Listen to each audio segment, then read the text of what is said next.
Speaking briefly about what the president might say tonight, the question is who operates the teleprompter after the report that that other guy is under investigation for making money? Yeah, reading the president's speech. Obviously, I know about the report just like the president does. I've already talked to him about it. He believes it's deeply unfortunate and frankly a shame. The individual mentioned in the report is cooperating with the CFTC but has been placed on paid leave.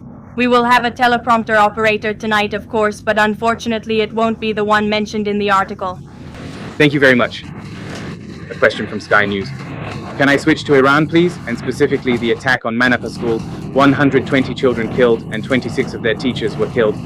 An investigation by Sky News released today indicates that all of this was a tragic mistake by the United States, by the American military.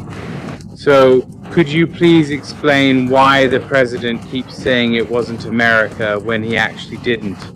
He also says that not even... And the report? I can't comment on the Sky News investigation with all due respect because I haven't read it. I can only comment on what the president said as I speak for him and the investigation is ongoing. Please contact the Department of Defense for further questions. Carla, may I follow up? Of course. I just want to understand... Nothing changes.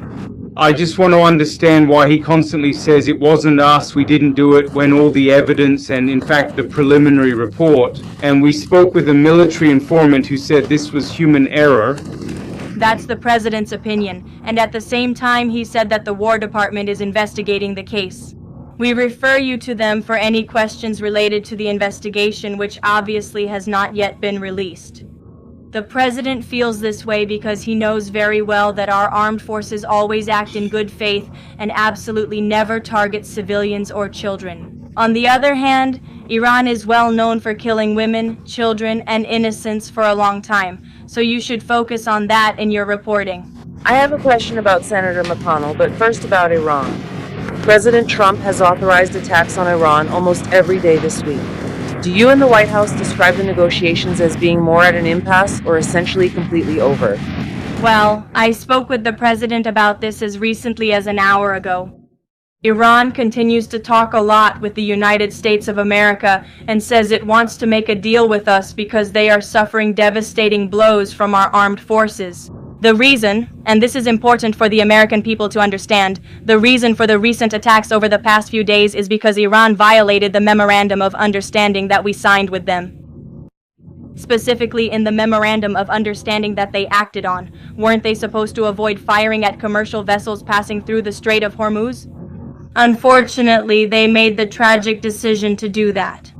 And President Trump is not going to stand by and allow these ongoing acts of terrorism to happen in the Strait without Iran facing the consequences, and that's what we're witnessing now. Can you tell us a little about what got worse in the last hour? Does he seem tired of the negotiations? Why should the American people believe it would be different with Iran? Is it still valid since they've already broken the agreement? Well, look at how badly they're behaving. This only proves the president's original point when he launched Operation Epic Fury. Iran can never obtain a nuclear weapon. That's why he launched Operation Epic Fury. They suffered devastating blows to their military and their economy as a result. The president is always open and willing to diplomacy. He is the president of peace through strength. After Operation Epic Fury, in the end, we basically moved on to a diplomatic phase. But unfortunately, Iran violated that. They still want to make a deal with the president. We are talking to them, but again, the president will not allow them to shoot at ships in the Strait without facing consequences for it. And I think just one more point. I think that throughout this whole process, the president has proven not only to Iran but to the whole world that we can strike Iran anytime, anywhere. And their ability to defend themselves has been practically eliminated thanks to this president and Operation Epic Fury from the very beginning. Carolina, you may proceed. Thank you very much. Welcome. Thank you. 2 questions for you, if I may read 2 comments, one made by President Trump and another by the Vice President about Iran. Trump said, "To me, it's a waste of time dealing with them. They are liars and crazy. There's something wrong there. They're scum, sick people, cruel and violent." Vice President Vance said on Joe Rogan last night, "I'm very frustrated with Americans and people from other countries who say it's impossible to negotiate with the Iranians." So how do you respond to these contradictions? Understand that this confuses Americans with contradictory messages. And the second question, there are at least 6 Americans detained in Iran. Will President Trump make this a condition for continuing these talks with the country, as well as with the political prisoners? And there are also people who are still being executed in Iran to this day. Sure. Regarding the second question, I wouldn't set a red line or condition without the president's approval, and I haven't heard him say that. But obviously, ensuring the return of Americans who are unjustly detained or held hostage around the world remains a priority for him, and he has done this in an extraordinary way over the past year and a half. Americans abroad have returned home thanks to the president and the efforts of his national security team. With all due respect regarding the comments between the president and the vice president, you are taking statements from different moments throughout this conflict. As for whether this is contradictory, I can say that the president and the vice president are exactly on the same page about our current position in this conflict.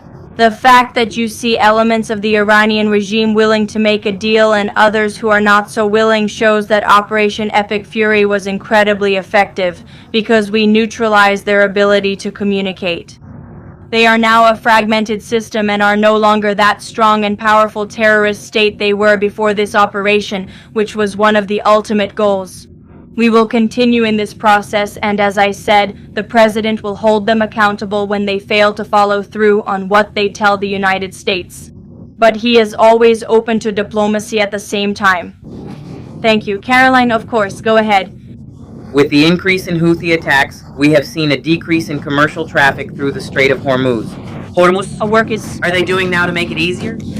Speed up the flow in the Strait of Hormuz and prevent the Houthis from blocking oil in the Red Sea, avoiding new price hikes before November.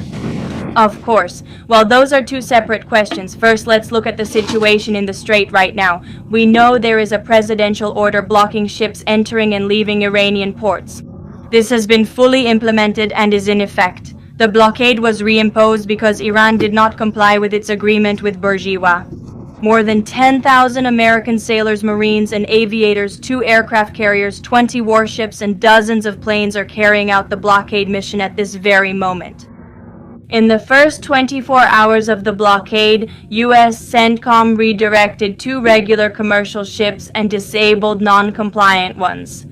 The Strait remains open to ships that are not traveling to or from specifically Iranian ports, and the Zawara Navy guarantees safe passage.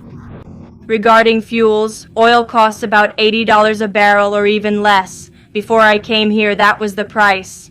Gasoline has dropped about 60 cents per gallon since the peak of the conflict, and the president has been frank with the American people. There may be temporary disruptions in the oil market, but what we haven't seen is what all the pessimists said would happen, that there would be massive increases in oil prices, as so many warned. This is largely due to the president's energy policies here at home to revitalize domestic production, but the government also took several quick actions to mitigate these temporary disruptions. As you know, we released oil from the SPR, applied the Jones Act waiver, and granted environmental waivers for fuels. The president also used the Defense Production Act to restart oil production in California. These swift and decisive actions by this administration have led to a rather stable situation. In the oil market, the president will do everything possible to ensure that prices drop and remain stable for American consumers until the end of the conflict.